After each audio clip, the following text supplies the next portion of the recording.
समूचा middle east Israel और Iran की लड़ाई में धधक रहा है। ईरान से लेकर तेल अवीव तक चारों तरफ तबाही मची हुई है। ईरान ने इजराइल के तमाम एयर डिफेंस सिस्टम को भेजते हुए सीधे तेल अवीव पर हमले शुरू कर दिए हैं। इजराइल ने ईरान को जितना हल्के में लिया था, अब उसके हमले उतने ही ज्यादा भीषण नजर आ रहे हैं।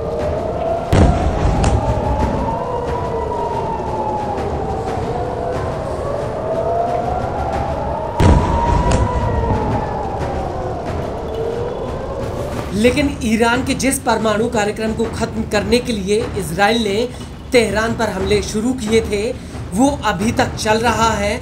दरअसल ईरानी विदेश मंत्रालय के प्रवक्ता इस्माइल बगेही का कहना है कि ईरान का परमाणु कार्यक्रम जीवित है।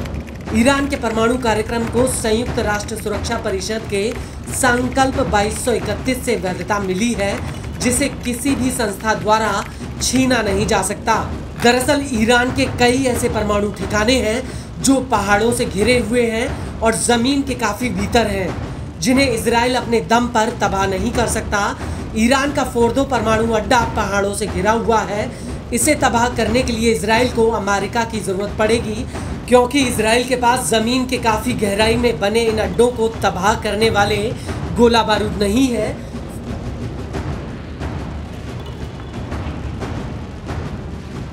फोर्दो परमाणु अड्डे को खत्म करने के लिए इजराइल को अमेरिका के 1300-607 किलो वाले बंकर बस्टर बम की जरूरत पड़ेगी, जिसे अमेरिकी बम वर्षक B-2 से गिराया जा सकता है। और यही वजह है कि अब अमेरिका इस युद्ध में सीधे कूद सकता है।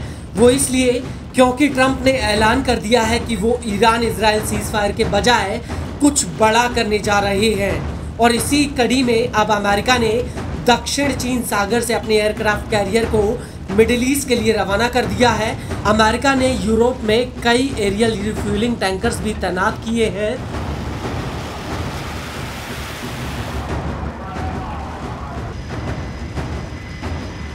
अमेरिका ने USS निमित्ज एयरक्राफ्ट कैरियर को इजराइल के करीब भेज दिया है।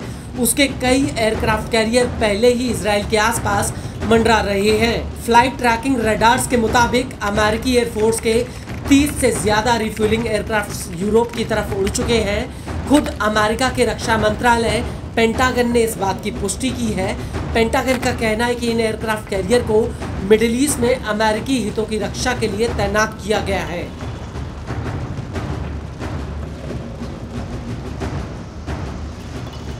और ऐसा माना जा रहा है कि ये एयरक्राफ्ट कैरियर्स ईरान पर हमला करने का काम कर सकते हैं। हालांकि ट्रंप ने ये संकेत भी दे दिया है कि वो कुछ बड़ा करने जा रहे हैं। इस सब के बीच बड़ी बात यह है कि मिडिल ईस्ट में अमेरिका के 30,000 से लेकर 40,000 तक सैनिक तैनात हैं। इसके अतिरिक्त अमेरिका ने अपने अतिरिक्त संसाधन जैसे fighter jets, destroyer, air defence system जैसे पेट्रॉइट और terminal high altitude area defence यानी थार्ड बैटरीज को मिडिल ईस्ट में तैनात किया है। अमेरिकी अधिकारियों ने इस बात की पुष्टि कर दी है कि इजराइल में उसका कम से कम एक थर्ड एयर डिफेंस सिस्टम तैनात किया गया है। इसके अलावा डियागो गार्सिया आइलैंड पर अमेरिका के कई B-52 बॉम्बर्स तैनात हैं, जो हिंद महासागर में है। इस आइलैंड पर अमेरिका के पहले B-2 बॉम्बर्स तैनात थे, जिन्हें अमेरिका और हूती के बीच सीजफायर के बाद हटा लिया गया था। हालांकि इनके बदले अमेरिका ने B-52 बॉम्बर्स यहां पर तैनात कर दिए थे और इन्हीं बॉम्बर्स से ईरान के फोर्दो जैसे परमाणु अड्डे को अमेरिका तबाह कर सकता है। दरअसल मार्च 2023 में इंटरनेशनल एटॉमिक एनर्जी एजेंसी ने अपनी एक रिपोर्ट में कहा था कि उसे पता चला है कि फोर्दो परमाणु अड्डे पर ईरान ने 83.7% यूरेनियम संवर्धन कर लिया है, जो 90% संवर्धन के करीब है। और बड़ी बात यह है कि 90% यूरेनियम संवर्धन से एक परमाणु हथियार बनाया जा सकता है।